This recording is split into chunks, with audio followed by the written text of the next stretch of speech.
Hello guys, good morning. Galawang Arawan TV nagbabalik. Bagong umaga, bagong simula. Thank you Lord. Ikaw na po ulit ang bahala sa akin sa maghapon. Dito nga guys, bumaba na ako ng aking kwarto para magkape. Ayan, at tiningnan natin yung salangan ng tubig. Meron tubig, diretso pindot na lang. Ayan. Ito nga ang aking routine tuwing umaga, magkape. Guys, paborito ko talagang magkape tuwing umaga kasi bago ako kumain, mas gusto kong magkape sabay yosi sa labas. Pero nagtitigil na din ako sa sigarilyo at nagagalit na ang aking misis para na din sa kalusugan ko. Parang bumibili tayo ng sakit diyan kaya iwas-iwas na tayo diyan. Medyo tinitigilan na natin 'yan guys, ayan. Pagkatapos kung ang matimpla ang kape natin dito, tinimusan pa natin kung masarap. Ayun, akala mo naman, talagang napakahirap magtimpla ng kape. Pagtapos nga natin magtimpla guys, lumabas tayo sa ating paboritong puwestuhan. Diyan ako madalas magkape tuwing umaga guys, ayan. At may dumaan pa nga, shoutout sa inyo. Naubo na naman tayo. Pagkatapos nga natin magkape, nagpasuyo sa atin si ate, buksan ko daw yung kanyang dilata. Tinesting pa natin kutsarahin pero hindi na ganun kalakas ang ating gripping. At ginamitan na natin ng kutsilyo dito para mas mabilis. Ayan nga.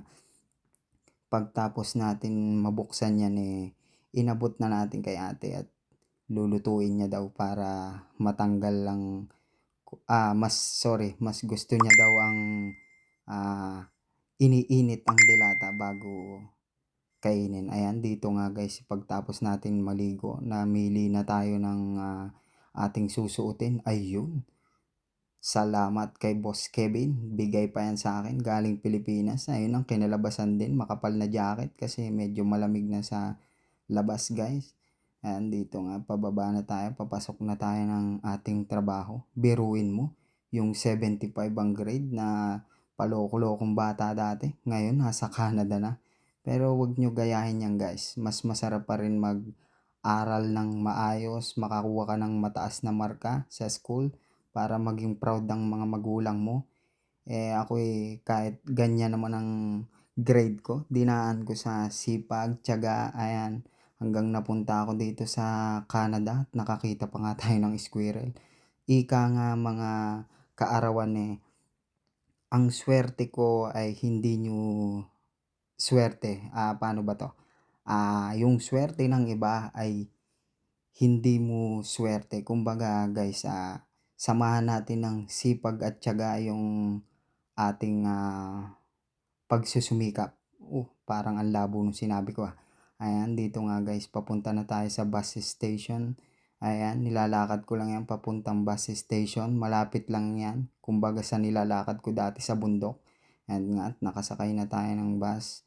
Dito sa Canada guys, hindi ka mahirapan tumawid kasi yan, makikita nyo, sinum ko nga yan. Ayan, yung buton na yan, pipindutin mo lang yan para tumawid at ihinto ang mga sasakyan. Dito nga ay naglalakad, nagra-ride tayo, ni-enjoy natin yung bus dito. Mas maganda dito guys kung dito kayo titira ng matagal, mas recommended na kumuha kayo ng sasakyan. Dito nga pagpasok natin, dito ayan, nagpakitang gilas kami ng kasama ko dito, si Ate Maribel. Tuwing umaga talaga guys, naglilinis kami dito pag wala pang customer, wala pang naka-line up sa ating list. Ayan yung presyo dito ng mga gupitan. Yeah, shoutout sa iyo Ate Maribel, napakasipag mo pag may camera. Joke lang.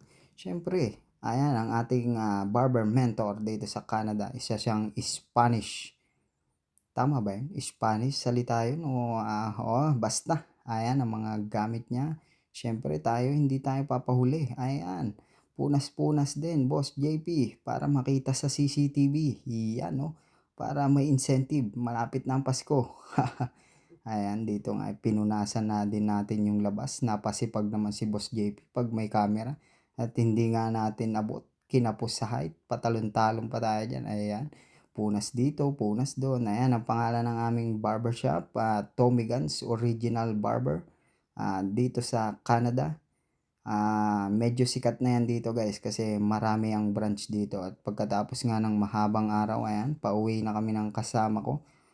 Closing kami ni Ate Virginia, shoutout sa'yo, at napaliko pa nga kami sa Sketcher. Nabubulol tayo. Iyan, at nabola siya ng Sketcher. Ayan, bumili siya ng isang pair at dito katapos namin mamili ni Ate Virginia umuwi na ako. Ayan, katapos ng mahabang araw, pahinga na naman, higa, tulog, yakap na lang sa unan, yakap na lang tayo sa unan, malayo tayo sa asawa Bago ko pa makalimutan, shoutout nga pala sa'yo, Jason Ramos, ang lover boy ng Sitio Monico. Ingat lagi tol, balang araw. Magwalwal ulit tayo, inuman. Good night, babush. At yan nga pagkatapos natin umuwi ng bahay, ayan na, binuksan ng ilaw, ayan, tapon si jacket, si bag pala, tapon si jacket, tapon si pantalon, tama na, baka mapasobra.